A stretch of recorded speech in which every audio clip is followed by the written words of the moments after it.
Alright, today I'm going to talk to you guys about dental health in domesticated animals and how that affects their overall health.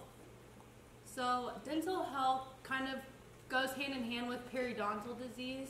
This is an inflammation of the soft and hard tissue that supports the teeth. This includes the gums. So the thing that is most direct about this is that it often goes undiagnosed. As you guys can probably relate to, it's really hard to get into your dog's mouth sometimes, especially that's such a sensitive spot for them. Also with cats, they can get this as well, and we all know that we don't always just get inside of our cats' mouths for the fun of that. So this is also the most common clinical condition that veterinarians see because it is, usually just checked on during your annual vet checkup. You don't even know what's happening. But it is. So I'm going to talk to you guys about how it can be prevented, but also what to look for to help your pet.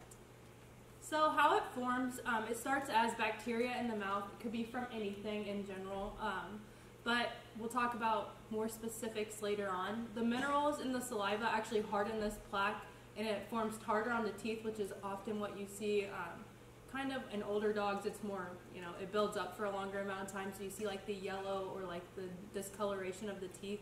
But the most common thing with the periodontal disease is that it spreads subgingivally, which is into the gums, and that's where we get the infection that we don't want to have. So in this picture, you guys can see that the teeth are discolored, they're yellow. This is a very severe case. You can see that the gums are very, very inflamed up here.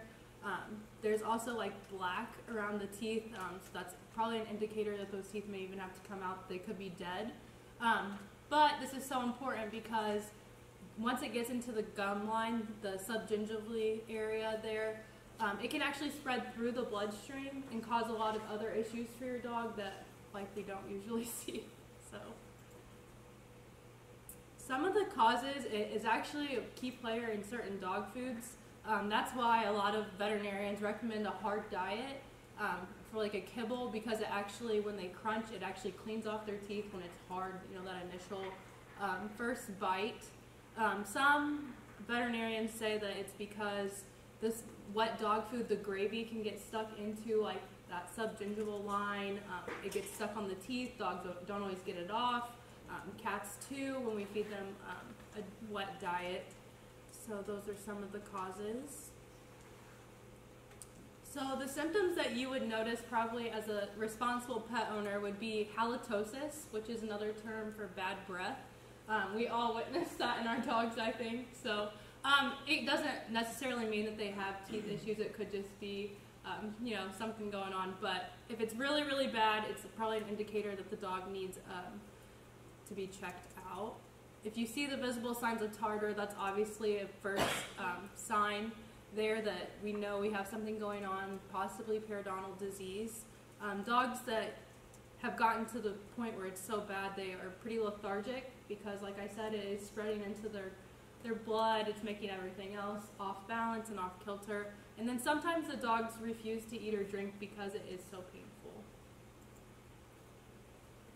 So some preventative things that you could do for younger dogs or even your dog now is that they actually make toys for, not so much for cats, but it does affect cats too. But for dogs, they do make toys that make it really easy for their teeth to be cleaned while they're playing. So as you can see with these here, they have little spines on them with their teeth. When they bite into them, their teeth would be cleaned off. These especially, you can see the grooves. Some harder dog treats, like what Dr. Ulrich gives to all the dogs that come in here, they're actually good for cleaning teeth because they are so hard and brittle. And then also vegetables work as a really good intermediate to get rid of all of that plaque and tartar, especially celery and carrots. Those are healthy for dogs, good enough for dogs to eat. And since they are brittle and kind of hard, it actually works to clean those teeth as well. So, like I said, those were some preventative care that you could do. Also, there's treats that they make. I highly recommend the Oravet chews here. They're usually, you can buy them out of vet. They are kind of the same deal as what the toys do, except inside of them, you can kind of see in the picture here, this white is kind of a dental cleaner. So it's also like a whitener too, is what it says. But they're hard and rubber-like. They almost look like they're not inedible. But when the dog chews them, it takes a while for them to get all of that, and it activates, their saliva activates that inner white part of it that actually cleans off the teeth. So that's a new thing that's kind of been experimented with, but it works really well. I give them to my dog now just like for preventative care, but like I said, her breath is really bad, so it really does help with that as well. Now, how often do you give those to your dog? So you can give them once a day. They do get kind of pricey, so I think, this is her size. They come in different sizes. So this is the large breed. It's 50 to 100 pounds. This is a 30 count. So I usually give her one like every other day, usually because it lasts a little bit longer. But yeah, it works really well. It's almost amazing how fast you notice the breath change. And then also her teeth were starting to get gross, and it's actually prevented her from having to have this procedure that we're going to talk about next. So if your dog does have periodontal disease, like I said, it's probably going to be picked up at an annual medical exam by your veterinarian. At that exam, they'll actually assess the severity of it. They can give you a quote at that time. So the dental itself, though, is performed by a veterinary technician or a veterinary nurse. It's pretty easy for them to perform. I'm not sure if they have to be certified, but I think you can get trained on it pretty easily. But some steps that the vet might want to do is to do blood work, because the dog will have to go under anesthesia, so they're going to want to check those liver and kidney enzymes to make sure the dog can withstand that. It includes the anesthesia for the dog to go under. Also, the anesthesia is very necessary, because how many dogs are going to lay still while you clean their teeth? So the tracheal tube will be placed during anesthesia. That way it can be monitored by the person doing the dental.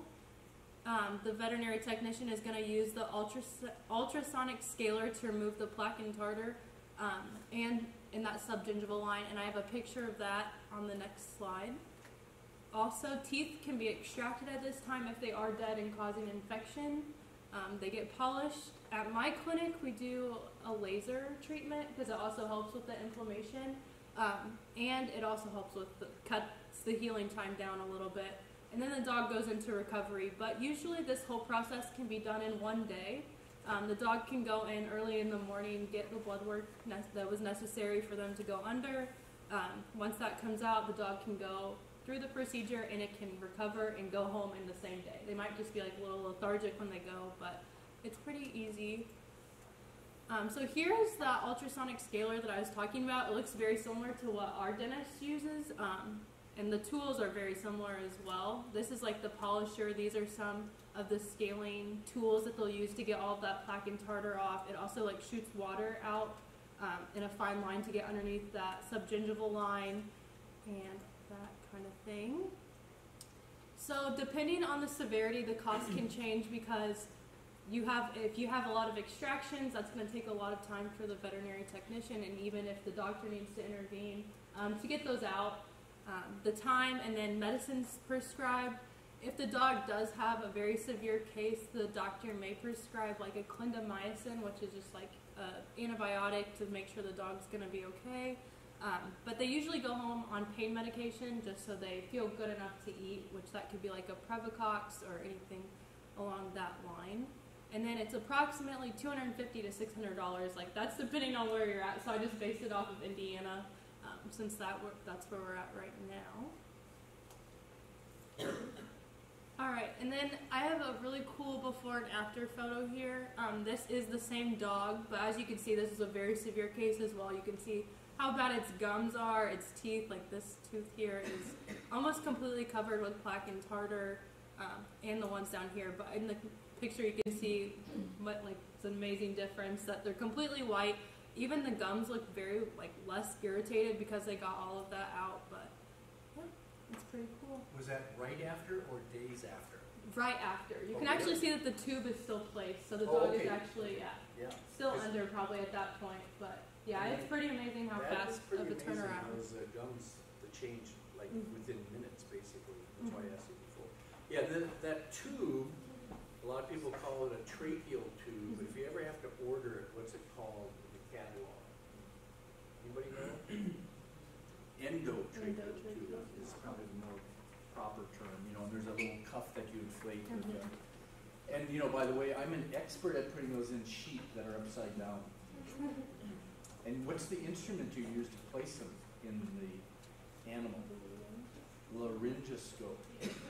That's got a little light on the end. And I'll tell you, because we were doing a lot of surgeries and we knocked down the sheep and we put them in dorsal recumbency, I had to do it upside down. I had to learn how, and it's crazy to do it upside down because it's hard enough doing it when they're upright. But so I'm up like this, passing this tube. Yeah. And I have a scar on my hand because sheep and cattle, especially, or horses too, their molars are very sharp, the edge. And she clamped down on my finger one time. She was under, you know, short-acting barbiturate. But boy, it went almost right to the bone. It was just so sharp back there, and I'm, you know, not good. Question, let's give her a little round of applause. And the reason I said little is because, you know, sometimes if there's a dog in here, dogs don't like loud clapping, but the dog left. Questions, comments? Yeah. I'll let you point. As far as like preventative care, with another possibility that I've heard is like a little bit more like sustainable, economical friendly, it's like a chew toy or something to help kind of keep their teeth clean. Yeah, she asked if there was preventative care wise, if there was anything like chew toy wise. I don't know if I can go back here, but we're just gonna back it up. I have like actually some examples of chew toys right here.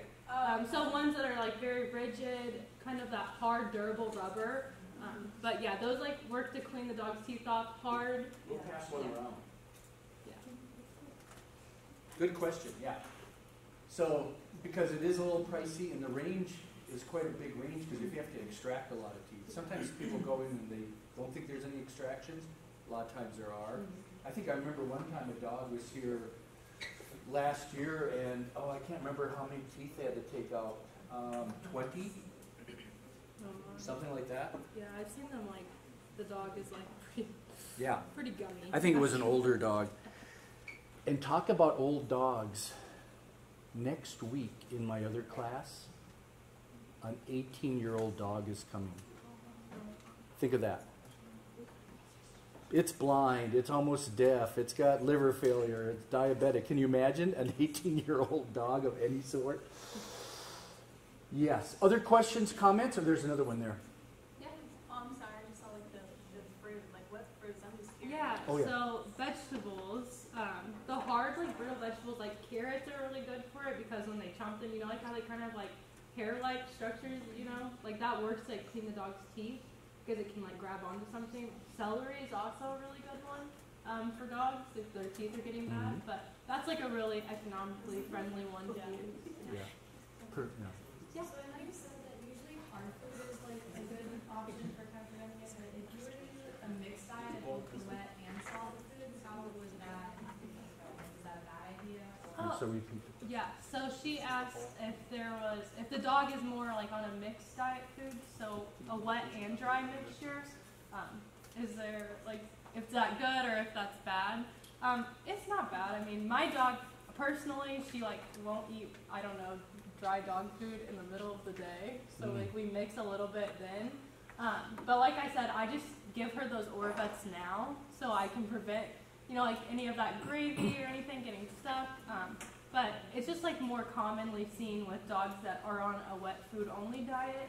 Like I said, because of just their like components, it's not as easy as the dog, like for the dog to clean it out. So. Yeah, that's a good question. Yeah, the wetter the dog food, the less abrasion on the teeth, of course. So, other questions, comments? That's good. There's one back here. What about, like, for my dog in the past that had the disease, we actually had to brush her teeth every day. Is, like, that one thing that they normally recommend? Because I feel like that's, like, the first thing I would think about. Like, if you had a dog that was predispositioned to that, to just, like, brush their teeth once a day. So she asked, brushing your dog's teeth, is that like a thing that's common after or before? It is. Just a lot of people complain that they aren't able to get in their dog's mouth, like they don't like it, they get injured doing it, you know. And I mean, I understand I wouldn't like it either if someone was forcing me, but So personally, after like the vet I work at, we don't recommend that. We just send the OraVet chews home in a package because it actually works almost a little bit better than brushing their teeth because it gets in the front, in the back, it gets everywhere while they're chewing it. And when you're brushing, you can miss a few spots because the dog jumps or anything. So but I'm sure, I mean, whatever. It's a good thing to do if you can do it when they're puppies, like to get them into like a routine. But if you get like an older dog, it's not probably going to work very well. It's not going to work well. Now, the OraVet chew things, can you get them on any place on the internet? Yes, you can get them on like Chewy. Oh, You don't have to have a I didn't know if it was like a prescription to get kind of them. a prescription kind of thing. No, it's not. No. Okay. Yeah, they're pretty cool. I think I'm going to have to order some of those. They're so nice. I will add something about the OraVet. I actually sat through like one of the drug reps that brought it or whoever. Great. I don't remember. It was Okay. a while ago. Speak a little louder so we can hear everybody. Yeah, so they talked about the product and they said that for it to be most efficient, they should actually chew it in 3 bites and not just, so if you have like Scarf a it dog down. that's like gonna scarf it down, maybe break it up for them. But they said chewing it in 3 bites is better because it gives them time to really work. That's why it's a little bit harder of a chew. And then like Brandy mentioned, that white portion of it, it's activated by their saliva and it actually activates an enzyme to start breaking down the plaque harder on it. So, I mean, sounds good. Yeah, I really like the product. It is expensive, so that's the only thing. But look at the cost of the cleaning. Right, yeah. It So costs I guess it was just kind of a trade-off for me. Do I want to do a dental every year or two and kind of pay for that large Right. chunk, or give the OraVet more frequently and do dental? But if you can visits? prevent the anesthesia dental thing, that's better. There's always a risk. So now, tell me about the 3 chewing.